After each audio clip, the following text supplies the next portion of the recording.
드디어 우리가 통계적 추정 단원에 들어왔습니다. 사실 이 확률과 통계의 궁극적 목적은요, 이 통계적 추정이에요. 고등학교 교육과정에서 궁극적 목적이 이겁니다. 그래서 이 통계적 추정을 하기 위해서 우리가 확률 분포를 배웠던 거고요. 확률 분포를 제대로 알기 위해서 확률을 배웠던 거고, 확률을 제대로 알기 위해서 경우의 수를 배웠던 겁니다. 그렇게 되니까 결국은 여태까지 우리가 배웠던 내용들이 결국 이걸 하기 위해서 배웠던 거구나. 그러한 우리가 히스토리를 만들어 볼 수가 있을 것 같아요. 어쨌든 이 통계적 추정이 우리 확률과 통계, 고등학교 확률과 통계 궁극적 목적이었으니까 이제 요것만 하게 되면 확률과 통계 과목도 우리가 끝낼 수 있게 되는 겁니다. 기쁘죠? 오케이. 그러면 그런 기쁜 마음을 갖고 첫 시간 모집단과 표본에 대해서 알아볼 텐데요.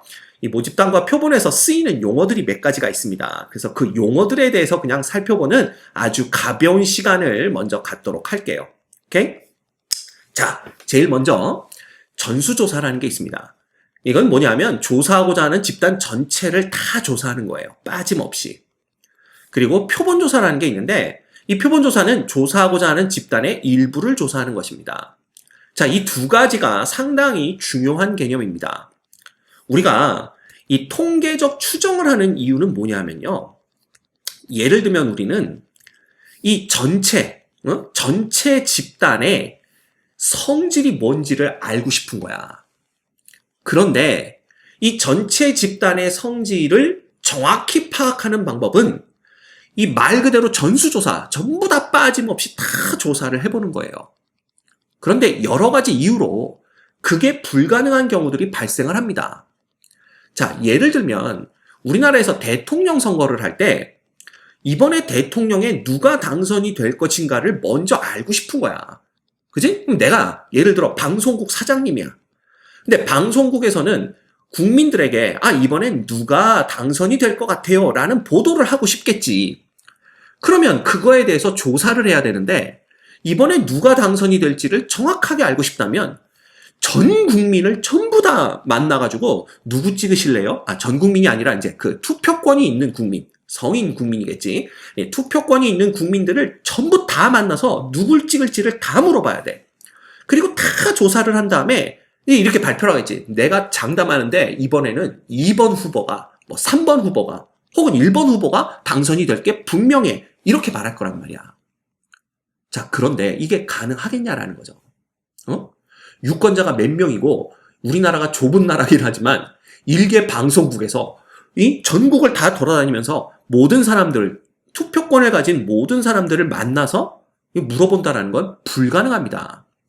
시간도 안 되고 돈도 없고요. 인력도 없어요. 그래서 이게 불가능한 경우가 상당히 많습니다. 전수조사를 한다는 게. 그때 하는 방법이 뭐냐면 바로 표본조사예요. 표본조사가 뭐라고? 전수조사를 하는 게 아니라 우리가 조사하고자 하는 집단의 일부를 뽑아서 그 뽑혀진 일부만을 대상으로 물어보는 거야. 이번에 대통령에 누구 지금 찍을 생각이에요? 이렇게 물어보는 거죠. 자, 그러면 우리는 뭐냐? 방송국 입장에서는 전부 다를 조사하는 것보다는 일부를 뽑아서 조사하는 게 시간과 돈과 인력을 절약하는 아주 좋은 방법이다라는 거지. 그래서 결국 이 통계적 추정이라는 것은 사실 우리가 전체 집단, 이 전체의 성질을 알고 싶은 거야. 근데 이거를 다 전수조사하는 게 불가능하니까 여기에서 표본을 뽑아서 이런 표본 조사를 하게 되는 거지. 그죠? 그래서 이 표본으로부터 얻은 데이터를 가지고 전체의 성질이 어떨지를 우리가 추정하게 되는 겁니다. 근데 그냥 추정한다는 것은 이 추정의 의미는 뭐냐면요. 예를 들어 우리가 점쟁이한테 가서 물어볼 수도 있잖아. 그럼 점쟁이가 그냥 쌀알을 확 뿌리면서 내가 보기에 이번에는 3번 후보가 될 것 같다. 이렇게 말한단 말이야. 근데 그런 게 아니에요. 여기서 이 추정이라는 것은 이 앞에 뭐가 붙었어? 통계적이 붙었잖아. 이 통계적 추정이라는 건 뭐냐면 수학적인 근거를 가지고 표본으로부터 조사한 내용으로 전체의 성질을 우리가 추정한다라는 뜻이 됩니다. 그죠? 응?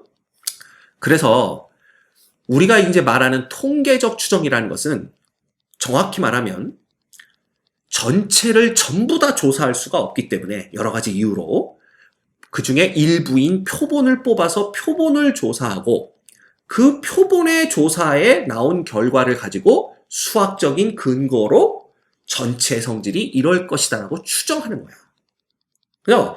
그래서 뉴스에 보면, 방송국에서 하는 뉴스에 보면 이번에 무슨 여론조사를 해봤더니 그 여론조사라는 게 전부 다 조사하는 게 아니거든요. 일부만 조사하는 거니까 그랬더니 뭐 2번 후보가 가장 많은 지지율을 보이고 있더라. 이런 얘기를 하는 겁니다. 그렇죠? 근데 놀랍게 여러분들이 이제 통계적 추정을 배워보시면 알겠지만 놀랍게 이게 거의 맞아요. 그죠? 네. 선생님이 그 투표권을 가진 이후로 대통령 선거가 한 3-4번 정도 있었는데 이 3-4번 정도의 대통령 선거에서 방송국이 이번에 누가 당선될 것이다 라고 말하는 게 틀린 적이 없었던 걸로 기억을 해요. 그 정도로 이 표본조사를 통한 통계적 추정의 힘이 강합니다. 그래서 우리가 이걸 배우는 거고요. 알겠죠? 그래서 이 통계적 추정이라는 것은 어떤 것인지를 먼저 여러분들이 알고 계셔야 이런 용어들을 이해하는 게 쉬울 것 같습니다. 그래서 보시면 모집단이라는 건 뭐냐면 바로 우리가 조사하기 위한 전체 집단. 예를 들면 우리가 예로 들었던 상황이라면 유권자 전체 집단이 되겠죠? 그 다음 표본은 모집단에서 뽑은 대상의 모임. 그죠? 그러니까 그 일부를 얘기하는 거야. 우리가 일부를 조사하기 위해서 일부를 뽑았잖아. 그 뽑혀진 대상들이 바로 표본이다. 이렇게 표현을 합니다. 그리고 표본의 크기는 표본에 포함된 대상의 개수. 이렇게 얘기하는 거죠. 그래서 몇 명을 뽑아서 조사했느냐. 그게 바로 표본의 크기가 되는 겁니다. 그 다음 추출은요. 모집단에서 표본을 뽑는 걸 우리가 추출이라고 하는데 복원 추출과 비복원 추출이 있습니다. 이 얘기는 이미 우리가 앞쪽에서 한번 언급을 했었기 때문에 이 둘의 차이가 어떻게 되는지는 여러분이 더 잘 알 거예요. 그래서 복원 추출은 한번 뽑았던 그러한 대상을 다시 모집단 안에 원상복귀 시켜놓고 그 다음에 두 번째 표본을 또 뽑는 그런 것을 얘기하고요. 비복원 추출은 한 번 뽑은 대상, 한 번 추출된 대상은 옆쪽으로 이렇게 다시 따로 모셔두고 나머지들 중에서 다시 두 번째 표본을 뽑는 방식을 우리가 비복원 추출이라고 합니다. 그래서 이 복원 추출과 비복원 추출의 차이는요, 뽑을 때마다의 뽑을 때마다에 일어날 수 있는 그러한 사건들을 독립적으로 만들 것이냐, 아니면 종속으로 만들 것이냐의 차이인데, 한 가지 알려드리면 우리가 하려는 이런 표본조사에서는 대개 복원 추출을 하게 됩니다. 그래서 복원 추출을 해야만 각각이 독립적으로 추출이 되는 거기 때문에 복원 추출을 해요. 요 얘기는 아마 나중에 다시 하게 될 겁니다. 그 다음 임의 추출이라는 게 있어요. 임의 추출은요, 이미 그 무작위 추출을 얘기합니다. 무작위 추출이라는 건 아무 데서나 막 뽑겠다는 얘기지. 즉 다시 말하면 편향된 데이터를 얻으면 안 된다는 뜻이 됩니다. 예를 들자면 대통령 선거 예를 들었으니까 별로 좋은 건 아닌 것처럼 보이지만요. 우리나라에서 대통령 선거를 하면 지역색이 상당히 강하게 나타냅니다. 예를 들면 경상도에서 지지하는 후보, 전라도에서 지지하는 후보, 충청도에서 지지하는 후보들이 전부 다 다르죠. 그래서 우리가 누가 대통령이 될지를 통계적 추정으로 알아보려고 표본을 뽑는데, 예를 들어 충청도에 가서만 표본을 뽑으면요. 충청도 사람들이 좋아하는 후보가 당선될 거라는 결과가 나올 거 아니야. 그러니까 이거는 전체 모집단의 성질을 반영하는 그러한 추정이 아니다라고 말할 수가 있습니다. 그래서 편향된 결과를 얻어낼 수가 있단 말이야. 그래서 이러한 편향된 결과를 얻는 것을 방지하기 위해서 우리는 충청도 사람이든 경상도 사람이든 강원도 사람이든 경기도 사람이든 전라도 사람이든 할 것 없이 표본으로 뽑힐 가능성이 같게 만든 상태에서 추출을 해야 된다. 즉 그냥 무작위로 추출을 해야 된다는 뜻이 됩니다. 이해가 되죠? 그래서 요 정도의 그 용어들만 알고 있으면 사실 통계적 추정을 공부하는 데는 큰 어려움은 없을 겁니다. 오케이? 그래서 이 표본 조사는 집단의 일부를 조사하여 전체 집단의 성질을 추측하기 위한 방법이다 그랬는데 이미 말씀드렸고요. 그 다음에 추출, 즉 모집단에서 표본을 뽑는 것을 영어로는 샘플링 한다고 얘기를 합니다. 이거야. 용어니까 그냥 그렇구나 알고 계시면 됩니다. 그 다음 보세요. 우리나라에서 5년마다 실시하는 인구주택 총조사는 전수조사의 대표적인 예입니다. 즉 우리나라 인구가 몇 명이나 되는지를 조사할 때는요. 5년마다 한 번씩 하는데 이거는 표본을 뽑아서 조사할 수가 없잖아. 그지? 그래서 정말 엄청나게 많은 시간과 인력과 돈을 들여서 국가가 할 수밖에 없습니다. 이거는 국민이 낸 세금으로 국가가 할 수밖에 없는 사업이야. 이건 그렇게밖에 할 수가 없어요. 일개 개인이나 일개 회사가 할 수 있는 그러한 조사가 아닙니다. 그래서 5년마다 한 번씩만 하는 거야. 매년 하는 게 아니라. 너무 많은 시간과 돈과 인력이 소요되기 때문에. 그지? 그러니까 이런 건 전수조사를 해야만 정확하게 국민이 몇 명이다 라고 파악할 수 있기 때문에 전수조사를 할 수밖에 없고요. 그 다음 봐. 예를 들어 전구를 만드는 회사가 있는데 이 전구를 만드는 회사에서 전구의 수명이 얼마나 되는지 알고 싶은 거야. 생산되는 전구에. 근데 전구의 수명을 조사하려면 이 전구의 수명이 닿을 때까지 켜놔야 되잖아. 그쵸? 그럼 만약에 전수조사를 하면 생산된 모든 전구를 수명이 닿을 때까지 켜놓고 조사해야 돼. 그럼 팔지를 못할 거 아니야. 그쵸? 이거는 전수조사가 불가능합니다. 그래서 이럴 때에는 생산된 전구 중에서 추출을 통해서 표본 일부만을 조사해서 이 일부의 수명이 뭐 10,000시간 정도 되니까 우리 회사에서 생산되는 전구의 수명은 약 10,000시간 정도로 추정할 수 있겠구나. 이렇게 생각하는 겁니다. 그죠? 그래서 이런 경우에는 전수조사가 불가능하기 때문에 표본 조사를 할 수밖에 없다라는 거죠. 됐죠? 네. 그래서 이런 것도 우리가 한번 보시면 될 것 같습니다. 자, 그럼 볼까? 다음 보기의 통계조사 중 표본 조사가 더 적합한 것, 즉 전부 다를 조사하는 게 불가능한 경우를 보자라는 겁니다. 그럼 기억 봐. 30대 남성의 한 달 평균 독서량?